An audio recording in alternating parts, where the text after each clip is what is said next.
Bonjour et bienvenue. Et si je vous disais que notre séance de sport quotidienne, celle pour laquelle on se donne tant de mal, eh bien elle ne suffisait peut-être pas à protéger notre cerveau. C'est l'idée un peu dérangeante qu'on va explorer aujourd'hui à travers une étude au nom assez évocateur, Cerveau en pause. Allez, on rentre tout de suite dans le vif du sujet. La question qui fâche, c'est celle-ci. Est-ce qu'une heure d'exercice intense peut vraiment, mais alors vraiment, effacer les effets de 8 heures passées le derrière sur une chaise? On va commencer par déconstruire ce qu'on pourrait appeler le mythe de l'entraînement quotidien. On est nombreux à penser qu'une bonne séance à la salle ou un petit jogging nous donne le label actif et en bonne santé. C'est logique, après tout, on a fait notre part du boulot, non? Oui, mais et si tout le reste de la journée, les 23 autres heures, comptaient tout autant? Surtout quand il s'agit de la santé de notre cerveau. Pour comprendre ça, il faut s'intéresser à un mécanisme fascinant, une sorte de pédale de frein qu'on a tous dans la tête. Bon, le terme scientifique, c'est le contrôle inhibiteur. Mais en gros, c'est juste la capacité du cerveau à dire stop, à freiner un geste ou une impulsion. C'est hyper important pour rester concentré et prendre les bonnes décisions. Et pour mesurer l'efficacité de ce frein, les chercheurs utilisent des tests comme le go-no-go. Le principe est simple. Il faut réagir très vite à un signal, disons à un cercle vert, mais surtout ne pas bouger quand on voit un autre signal, comme un cercle rouge. C'est ce temps de réaction, ce temps de freinage, qui est analysé. Alors, une équipe de chercheurs menée par Florent Lebon s'est posé la question: qu'est-ce qui use le plus cette pédale de frein au fil du temps? Est-ce que c'est l'âge, le manque de sport, ou est-ce qu'il y a un autre coupable? Et c'est là que les choses deviennent vraiment intéressantes. On va comparer deux facteurs, l'âge et le temps passé assis.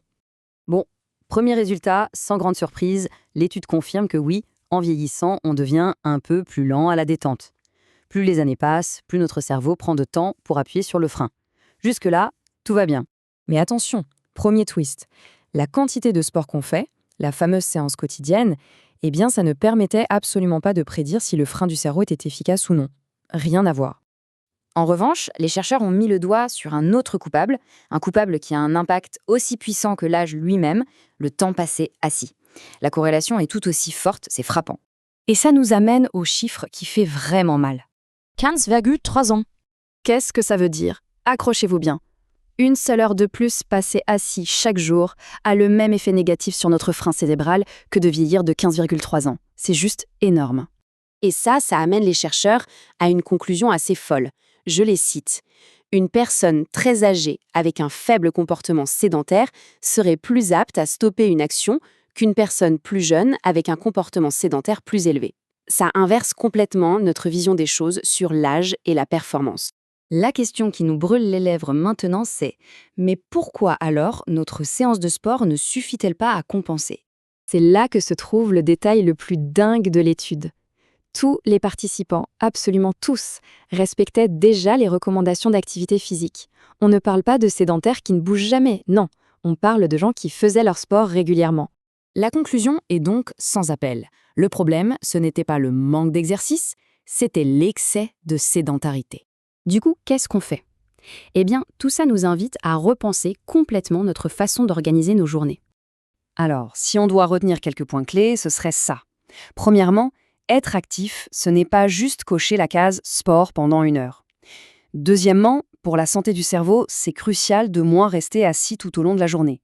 Et enfin, l'objectif est simple en fait, bouger plus, mais surtout plus souvent. Ça nous laisse avec une dernière question à se poser. Notre journée est-elle conçue pour le mouvement ou est-elle conçue pour l'immobilité? La réponse pourrait bien être plus importante qu'on ne l'imagine. Merci de votre écoute.